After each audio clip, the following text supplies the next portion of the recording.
گودانی بریزم بردام لپیششکرنی برنامه کردی رادیو 2000 FM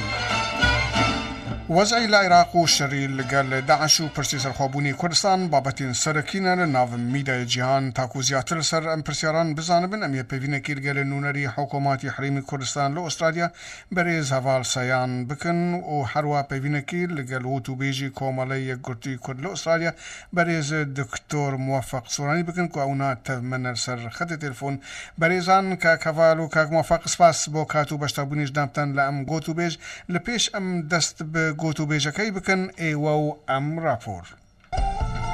بو جاره کم پرانیار برو با پرسیارو پارتین کرل باشوری کرسان بیک دنگ و یک کلویست خل هم بر بویرین هیروج لعراقی و بو پیشنهاری سروک حریمی کرسان بریز مسعود بارزانی بو سرخوابونی کرسان خو اکنه یک پرانیا میده جهانه بدریجی بحثی ویکه که اسرائیل یکم والات بو پشکریا سرخوابون دولتکی کردی که ترکیه به دنگ ما و ایران هشدارین تونده ده کردان سرخوابونی کردستان خونی هر کردکیه کردین همی بشین کردستان پشکریا ویکه دکن هجمانک جب پرسیارین انجمنان نشتمانیا کردین سوری جوان عبدالباسط برو کو پشکریا خواه بو سرخوابونی کردستان به بیاوی دیار دکن دولتا كردي أو خون إيرو بوا حقيقة وبوا واقع جبركو سر أساس كرد ملتك حضارينا ديمقراطية فهم كرنا وحق وما في خلقي يقود ناف خدا ودربي سينوري خوشي دزانن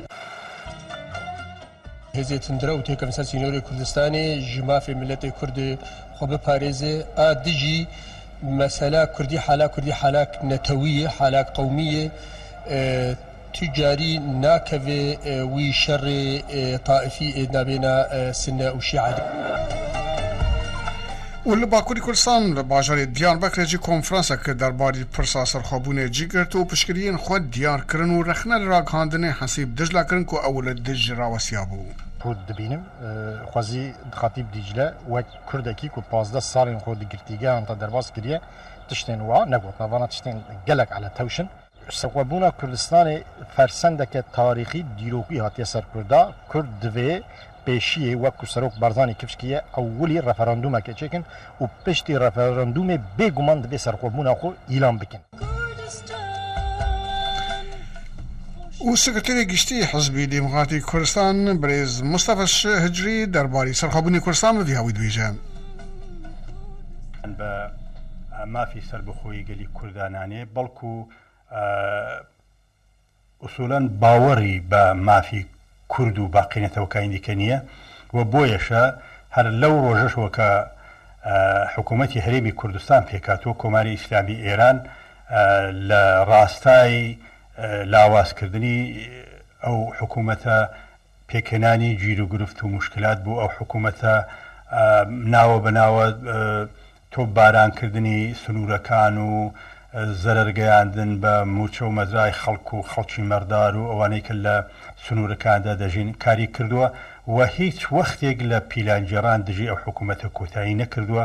جا بێگومان ئەگەر بێت و سربەخۆیی حکوومەتی هەرێم ڕابگەیەندرێ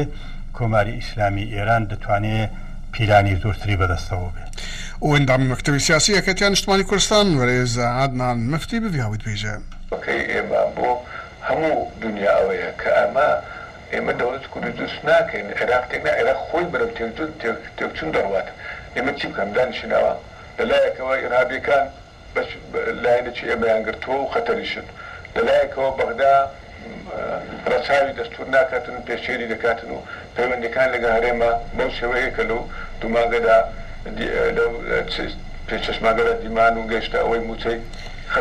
ولها بفينا سلوكي حريم كردستان برئيس مسعود بارزاني قال بي بي سي قوت سرخوابوني كردستان ما في قل كردان. The last few weeks brought you, the Kurds, closer than ever before to declaring independence. أنا قلت مرارا أنه I have said many times that independence is a natural right of the people of Kurdistan. ئەمە راپۆرێک بوو دەرباری تێبینین هێژمارەکەژ بە پرسیارانی کورد بەڕێزان کاک هەڤار و کاک موفەق دووبارە سپاس بۆ کات و بەشداربوونی جنابتان لە ئەم گوت و بێژ کاک هەڤار ئەمیش جنابتان دەست پێ بکەنە سەرخۆبوونی کوردستان خەونی هەر کوردێکیە بە بیر و ڕای جنابتان بار و دۆخی ئەمڕۆی جیهان ئامادەیە لە ڕاگەهاندنی سەرخۆبووی کوردستان؟ سپاس کاک مستەفا لە ڕاستی بەر لەوەی ئەمە بچینە سەر ئامادەبوونی بارودۆخی جیهان ئێمە بارودۆخی خۆمان وەکو کورد دەبێتە مەشا بکەین بەرژەوەندی گەلەکەمان لە پێشچاو بگرین هەر کاتێک بەرژەوەندی گەلەکەمان خواستی کە ئێمە سەربەخۆ بین ئێمە سەربەخۆیەکە ڕادەگەێنین هیوادارین ئەو کاتیش جیهان لێمان تێبگەن بە تایبەتی ئەو چەندین ساڵە کە پەیوەندیەکانمان لەگەڵ وڵاتانی جیهان گەیشتە قۆناغێک گەیشتە ئەو مەرحەلەی کەوان لێمان تێک بگەن بزانن ملەتی کورد چییە و بزانن ملەتی کورد چیشی دەوێت جا بۆیە بەڕاستی بەر لەوەی کە ئێمە بیر لەوە بکەینەوە کە ئایا زەمینە لەبارە بۆ جیهان بزانین زەمینەی خۆمان ملەتەکەی خۆمان خەڵکی خۆمان چی دەوێتن ئەوەک لە هەمووی گرنگترە. سپاسم کاک هەڤار کاکە موفەق بەریاری سەربەخۆیی و گەرانەوەی بۆ ڕای خەڵک بەریارێکی لە کات و شوونی خۆدایە. ڕاستەکەی کاک مستەفا لەوەتی حکوومەتی عێراق وڵاتی عێراق دروست بووە ئەو حکوومەتانەی کە هاتوونەتە سەر حکوم لە بەغدا ئەو حکوومەتە یەک لە دوایەکانە کە هەتا ئێستا لە سەر حکم بووینە چەسانەوەی کورد لە سەروی ئەژێندایان بووە لە دوای ڕوخانی دیکتاتۆری سەدامیش لە 2003 هەتا ئێستاش چەندەها حکوومەتی بەغدا گۆڕاوە بەڵام هەمان سیاسەتیان بەرامبەر کورد هەبووە لەوانەی کە زۆر ڕوون و ئاشکرایە مادەی 140 دەستوری عێراق کە لەسەر ناوچە دابراوەکانە و کاتە ئێستاش کە پێڵێ ناوچە ئازادکراوەکان و ناوچە ئازادکراوەکان هەتا ئێستا هیچ ئیشان بۆ نەکردو و دژایەتیشان کردووە ئەمە زۆر ڕوون و ئاشکرایە کە هیچ حکوومەتێک لە دواڕۆژ ناوێ ئەم هەر شتێک لە بەرژەوەندی کووردا بێ کاری بۆ بکە اینجا بۆیە ڕاستەکەی ئەو ڕەفرەندەمەی کە بەڕێز سەرۆک بارزانی بۆی تەرخان کردووە بەڕێی من کارێکی زۆر چاکە و کاتێکی گونجاویشەکەوە ئێمە داوای ڕەفرەندەم بکەین و مافی خۆشمانە وەکو کوردستانیەکان کە داوای ڕەفرەندەم بکەین کە چۆن لە دواڕۆژ بژین. سپاسم کاکە دکتۆر موفەق کاکە هەڤار لە ناوەکوازانی ئیران هۆشدارین توند ئەدا کە ڕێکانادن و شاندەیەکی حکوومەتی ئیران ناردنە سلێمانی بۆ عینی مەبەست هەروە ئەمریکا ئەڵێ ئەوە پشتگیری لە یەکگرتووی عێراقەکەن و تورکیا بێدەنگە بەڵام هەن وڵاتانی عەرەب گومانە لە دژراوەستن ئەگەر بێت ئەمریکا و هەن وڵاتانی ئۆروپا پشتگیری لەسەر خۆبوونی کوردستان نەکەن ئایندەی ئەو حرێموێ چی بە؟ کاک مستەفا واقعك هەیە لە عێراق ئەویش یەکێتی خاچی عێراق ئەو پیرۆزیەی نەماوە ئەوانی کە پیرۆزی یەکێتی خاچی عێراق نەهێشت نەک ملەتی کوردە خەڵکانی تر بوون خەڵکانی بەغدا بوون کەوا حکمیان لە بەغدا کرد ئەوان سەروەری بۆ عێراقیان نەهێشت بە پێشێرکردنی مادە دەستوریەکانی عێراق وەکو دکتۆر باسی کرد بە کۆمەڵێک دژایەتی کردنی هەرێمی کوردستان بەو پێشکەوتنەی هەرێمی کوردستان زۆر دڵگران بوون کە پێمان سیر بوو ئەو پێشکەوتنی هەرێمی کوردستان لە باتی ئەوان وەکو مۆدێلێک بۆ خۆیان هەڵی بژێرن بە پێچوانەوە دژایەتی ئەو سەربەخۆبوون و ئەو ئازادیەی کە لە هەرێمی کوردستان هەبوو کردیان مەسەلەی یەکێتی خاچی عێراق دەمێکە عێراق لە وەزعێکی وا دەژی کەوا لە سدابەش بۆتە سەرسێ با بڵێن هەرێم ڕانەگەیەندراوە بەڵام واقعکە هەرێمی کوردستان ئەو بە خۆتان دەزانن چەند ناوچەیەکەوە داگیر کرابوو ئەوڕۆکە خۆشبەختانە گەڕاوەتەوە سەر هەرێمی کوردستان هەرێمێک کە بە ناوی با بڵێن هەرێمی سونە بووە هیچ کاتێک وەلایەن لە بۆ حکوومەتی عێراق نەبووە و هەموو کات حکوومەتی عێراقیش ئەوانی بە تەگەرە لە پێش پرۆسی سیاسی عێراق لە قەڵەمداوە هەرێمێکیش کە شیعە مەزهەبەکان بوونە کە بەڕاستی ئەوانیش لەناوە خۆیان کێشەیەکی یەجگار زۆریان هەبووە جا بەڕاستی لێرکانە ئەو وڵاتانەی کەوا با بڵێن ئەوڕۆکە دژایەتی با بڵێن ئەوە دەکەن کە عێراق پارچە بیان عێراق بەرەسەر بەخۆی بڕە من دووبارە دەگەڕێم و دەڵێم پێویستە لەسەر هەموو لایەک ڕێز لە ئیرادەی خەڵک بگرێت ئیرادەی خەڵکی کوردستان چی بێ بەڕێی من دەبێت ئەو وڵاتانەی سێمان ئەو وڵاتانەی هاوپەیمانمان هەموو ڕێزی لێ بگرن. ئێمە تاکو ئێستاکە بە شێوەی فەرمی لە هیچ لایەکمان نەبیستووە کە دژی خواستی گەلی کوردن، بەڵام لەوانەیە داوامان لێ بکرێت داوامان لێکرابێ کەوا با محاولە بکرێتەوە چەندێک بە حکوومەتی عراق بدرێتەوە، محاولە بکرێتەوە پرۆسی سیاسی لە عراق بەرەو عقارێک نەڕواتن کە عراق شکست بێنێ. هەر مستەفا کێشەی هەرە سەرەکی گەورەی ئێستا حکوومەتی عراق حکوومەتی نییە. بۆ نمونە ئێمە لە ماوەی هەڵبژاردن کە تەواو بووە لەو بڕوادانین بتوانن حکوومەتی عراق بە شێوەیەکی ئاسان تشکیل بکەن، ئەمە خۆی لە خۆیدا با بڵێن هەرە سێنانی پرۆسی سیاسی لە عراق.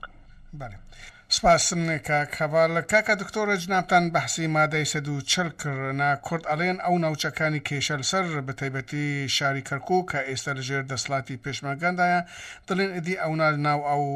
ناوچەکان و ناو شاری کەرکووک دەرناچن و مادەی 140 دەستور کات بەسەرچووتە بڵێ ئەم کێشە ئەم شێوە چارەسەر ببە؟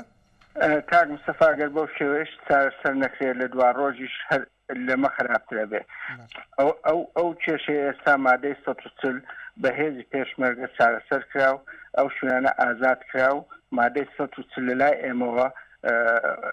چارەسەر کرا. لە دوا ڕۆژشا کە هەر حکوومەتەشی عێراق بێتە پێش پاشەوەی سوپای عێراق هەرسیە ناونەی توانی ئەو ناوچانە بپارێزێ، ئەوە مافی سەرەکی خۆمانەکەمە ئەو ناوچانە بپارێزین و نەگەڕێنەوە ژێردەستی حکوومەتی عێراق. بەڵام لە هەمان کاتشە لەو کاتە ناسکەدا زۆر پێویستیمان بە یەکڕێزی و یەکدەنجی هەیە لەناو حەزبە کوردستانیەکان و سەرکردایەتی کوردی. کاک هەواڵ جنابتان بەحسی حکوومەتی بەغداد کردن وەکو ئەزانی بەشێکی گەورە ژە خاکی عێراق نە لەژێر دەستفڵاتی حکوومەتی بەغدادایە ئەگەر بێت مالکی دەستی پۆستی سەرۆکوەزیری بەندە تۆ بڵێ ڕاست جارێکی تر کورد و سنی و شیعی جاکی تر دگەل یەک و تر بەشداری لە حکوومەتێکی نوح ببن؟ کاک مستەفا واقعی شتێکێ دەبی دانی پێ بنین. کێشەی ڕاستە مالکی نمونەی مالکی زۆر کەمە لەو سەردەمەی ئێستادا، لەو قەت بڕ لەو بڕوادا نەبووین دوای ڕوخانی سەدام حوسێن کەسێک بێتن بیر لە دیکتاتۆریەت بکاتەوە یاخود کەسێک بێتن بیر لە تاکڕەوی بکاتەوە. بەڵام واقعەک هەیە ئەویش ئەوەیە کێشەکانی ملەتی عێراق یاخود کێشەکانی کورد بە تایبەتی تەنها پابەز نەبووە بەش کەسێکەوە. ئێمە چەندین سەرۆکوەزیرانی پێشتریشمان بینی لە عێراق هاتنە سەر حکم هەمان کێشیان هەبوو. لە ڕاستی بەبیری بۆ چوونی من لەوانەیە بە لاکەتنی مالکی تۆزێک گۆڕەپانی سیاسی عراق تۆزێ ئەهوەم بێتەوە تۆزێک بێتەوە سەرخۆ، بەڵام خواستی گەل بە تایبەتی ملەتی کورد ئەم بڕۆ ناکەم پابند بێ بە بوونی سەرۆکوەزیرانێک یان نەبوونی سەرۆکوەزیرانێک. بۆیە من لەو بڕوادام لەوانەیە تا ڕادەیەک ئەگەر بەڕێز سەرۆکوەزیران نوری مالکی واز لە پۆستەکەی بێنێ تا ڕادەیەک بابەتی بوونە دەوڵەتی کوردی و یاخود تۆزێک ئەو کێشانەی کە هەیە تۆزێ دوا بکەوێ دواکەوتن، بەڵام لەو بڕوادانیمە دەستی لێ هەڵبژیرێتن بە پێچەوانەوە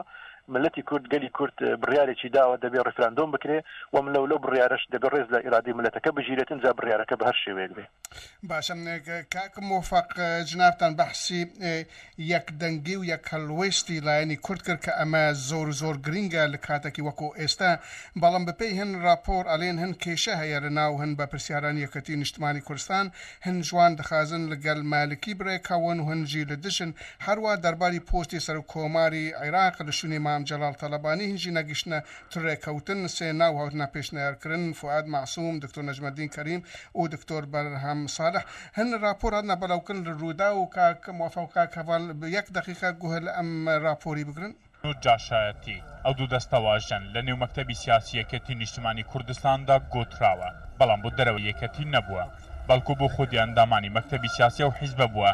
بە تایبەت بۆ ئەوان نەبووە کە دەیانەوێت لەگەڵ مالکی ڕێکەوتن بکەن. ڕووداویش زانیویەتی عومەر فەتاح ئەندامی دەستەی کارگەری مەکتەبی سیاسی یەکەتی وەڵامی ئەو خەتەی نێویەکەتی داوەتەوە کە دەیانەوێت لەگەڵ مالکی ڕێکەوتن بکەن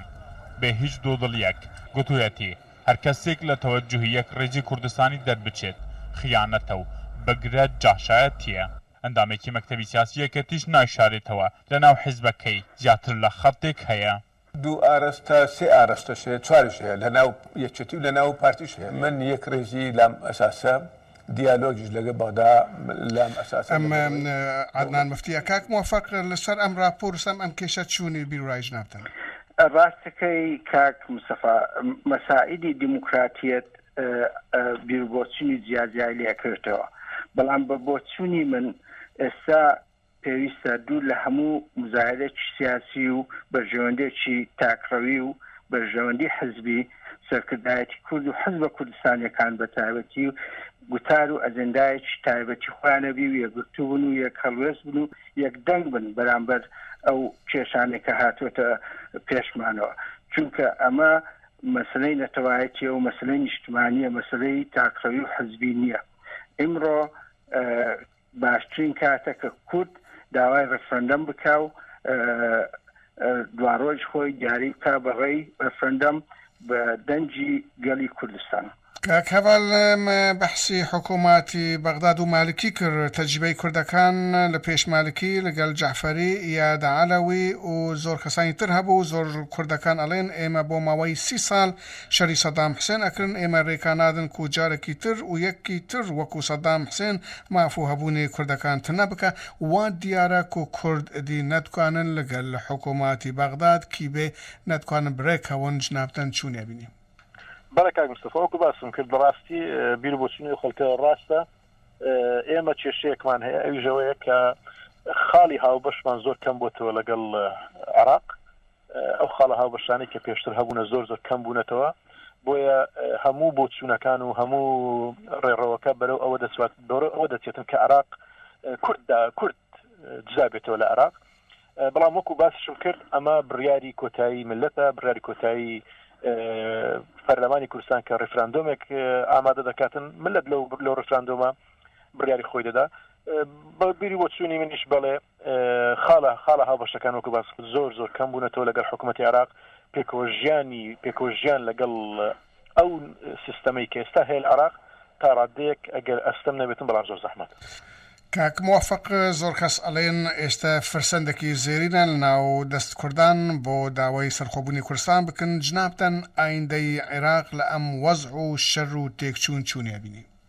ڕاستەکەی کاک مستەفا هەر لە سەرتاوە عێراق دەبووە ببێتە سێ بەش ژیانەوەی سێ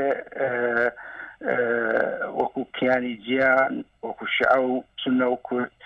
پێکەوە کارێکی زۆر ئاسان نییە و ئەو ساڵی ڕابردوش لە 2003 تا ئێستا ئەو تەجروبانەی کە پێدا چوین دیارە پێکەوەی ژیان لە عێراق بە هیچ شێوەیەک بە ئاسودەیی ناکبێت پێویستە عێراق بێتە سێ بەش و بۆ ئەوەی ئەو کێشانەی ناو عێراق چارەسەر بکرێت بەڵێ کاک هەڤال لە جنابتەن ئایندەی عێراق چوونی بینی کە زۆر کەس ئەڵێن عێراق لە مێژەوە دابەش بووە بەڵام نە بە هاوایەکی ڕسمی بەڵێ کاک مستەفا بەڕاستی من ئایندەی عێراق لە دوای ئەم گۆڕانکاری کە هەیە ئایندەی باش نابینم و ناشبینم عێراق بتوانێتن بگەڕێتەوە دۆخی جارانی خۆی هاوکێشەی سیاسی هاوکێشەی جوگرافی لە منتیقەکە هەمووی هاتە گۆڕان بۆ ئێمە کوردیش بەڕاستی ئێستا دووچاری کێشەی چتر دەبینەوە ئەویژەوە سنوورمان ئێستا لەگەڵ خەڵکانێکە کە ئەو خەڵکانە کەسانی تیرۆر و کەسانی توندڕەون بۆیە پاراستنی سنوورەکانمان ئێمە ئێستا کە ئەرکێکی قورستری بۆ پەیدا کردوین ئەرکێکی زیاتری بۆ پەیداکردن کە دەبێ بیکەین بەڵام بەگشتی من ئایندەی عێراق بە ئایندەی گەشت نابینم و ئەو ڕۆژ نییە بەڕاستی ڕاستە ئەم گۆڕانکارانێک کە لە مووسڵ ڕوویدا چەند ڕۆژێک پێشێستا و ناوچەکانی تۆ ڕوویدا بەڵام کە بۆ هۆی ینی هاوشێشەی عێراقی کە گۆڕا بەڵام عێراق دەمێکە با بڵێن توش دووچاری ئەم کێشەیە بۆتەوە بەڵام هەر بەڕێزان ئەوان کە حکمیان کردو لە بەغدا ڕۆژ بە ڕۆژ ویستیانە چارەسەری ڕۆژانە بۆ کێشەکان پێیا بکەن نەک چارەسەرێکی درێژخایەن وەمەش دەرەنجامەکەی بوو نونەری حکوومەتی حرێمی کوردستان لە ئوسترالیا بەرێز هەڤال سەیان و توبێژی کۆمەڵی یەکگرتووی کورد لە ئوسترالیا بەرێز دکتۆر موفق سۆرانی ئێمە زۆر سپاسی ژنابتان کەم بۆ کات و بەشتابوونی ژنابتان لە ئەم گوت و بێژ ئاخر قسە بۆ کۆمەلگەی کورد بە 1 دقیقە کاکە دکتۆر موفق فەرموو من ڕاستی هیوادارم کە کۆمەلگای کوردی لەو هەڵومەرجەی ئێستا هاتوۆتە گۆڕەوە بێ یەکگرتووی یەکدەنگ بێ هەڵوێستی نیشتمان پەیوانەی هەبێ بۆ ڕووداوانەی کە لە کوردستان و لە عێراق هاتوۆتە گۆڕەوە. کاکابال فەرموو. بەڵێ زۆر سپاس کاک مستەفا. من داوا لە بەڕێستان و بەڕێ داوا لە هەموو کۆمەلگای کوردی دەکەم کە بەرنامەیەک دابنێن لە ئوسترالیا جاچ لە ڕێگەی با بڵێن کەسانی وەکو جەنابەت کاک مستەفا یاخود لە ڕێگەی ئەو کۆمەڵە نافەرمی حکوومیەکان با بڵێن نان گەڤەرنمەنت ئۆرگانایزیشن ئەوانە بتوانین نیمچە ڕفراندۆمێک لێکوانە بکرێتن لەسەر ئەو بیر و بۆچوونانەی کە هەیە تێیدا خەڵکی کورد و غەیری کوردیش تێدا بەشدار بێ. ئەمە وەکو ئینگلیزوت ئیندیکیشنێکە بۆ ئێمە پێم وای بێتن کارێکی باش دەبێت لە ئایندا ئەگەر بتوانن بیکەن.